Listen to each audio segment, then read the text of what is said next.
In recent weeks, the speculators have been waging an all-out war on the American dollar. The strength of a nation's currency is based on the strength of that nation's economy.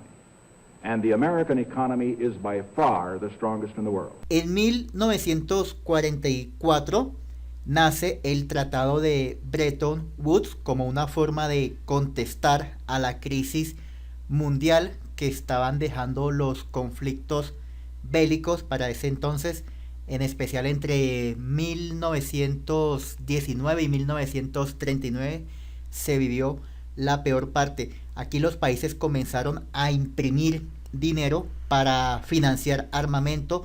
Esto genera obviamente inflación y devaluación, que en algunos casos puede suponer desventajas o también ventajas competitivas en lo que tiene que ver con comercio y con economía.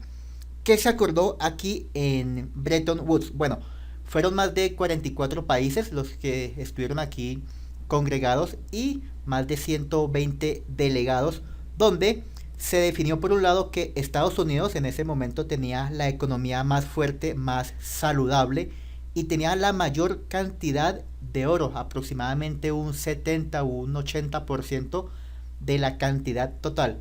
Esto inevitablemente hizo que el dólar se estableciera como la moneda base. Cuando vamos a definir algo de manera numérica necesitamos una base tipo patrón. En este caso el dólar fue el que se acordó, a pesar de que había una propuesta bastante interesante por parte de el economista Keynes, en la que él enunciaba que lo ideal sería tener una moneda mundial que no dependiera de un país. En este caso era el Bancor, pero bueno, finalmente la propuesta ganadora fue la del dólar. Aquí podemos decir que todas las divisas quedaron soportadas en el dólar y el dólar fue la única moneda que estaba soportada en oro. ¿Qué tenían que hacer los países para pagar sus deudas? Simplemente vender bienes y servicios, producir, vender materias primas, vender por ejemplo carbón, petróleo, gas, etc.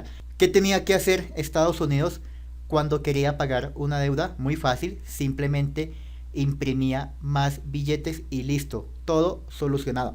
Bueno, en el acuerdo Bretton Woods se determinaron las normas para los vínculos financieros y comerciales entre los países más industrializados. ¿Qué significa esto?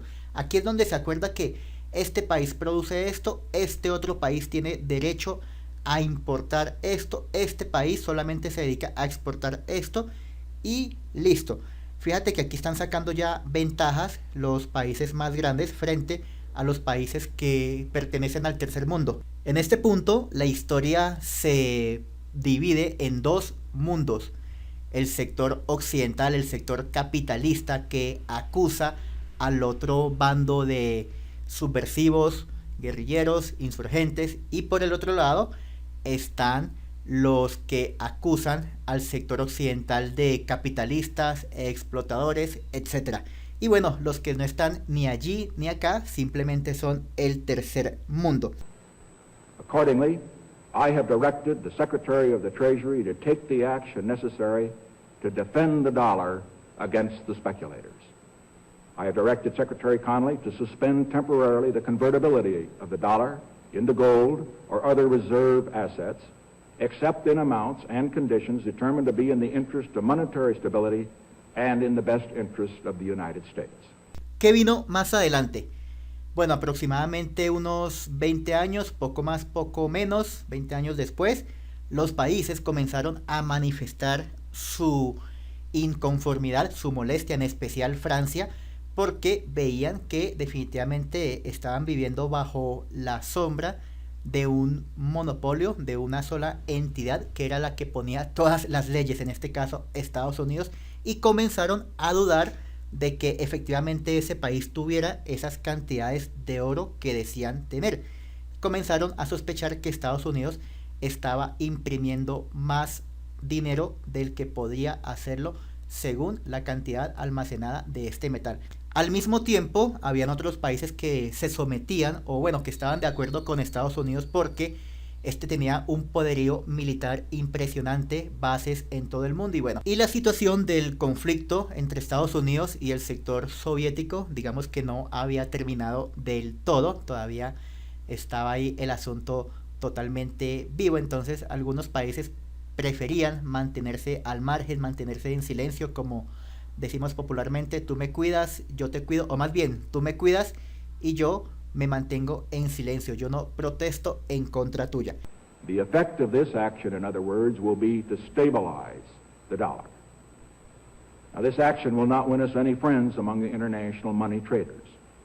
But our primary concern is with the American workers and with fair competition around the world. ¿Qué hizo Francia?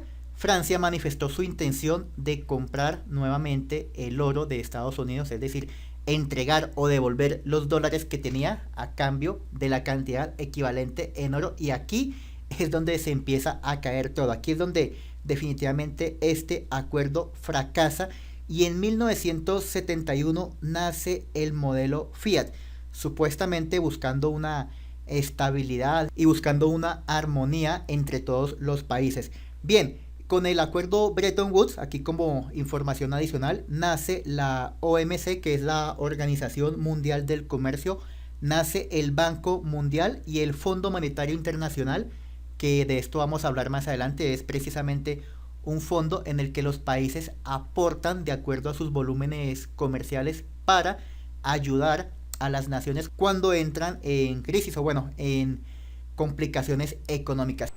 To our friends abroad, including the many responsible members of the international banking community who are dedicated to stability and the flow of trade, I give this assurance.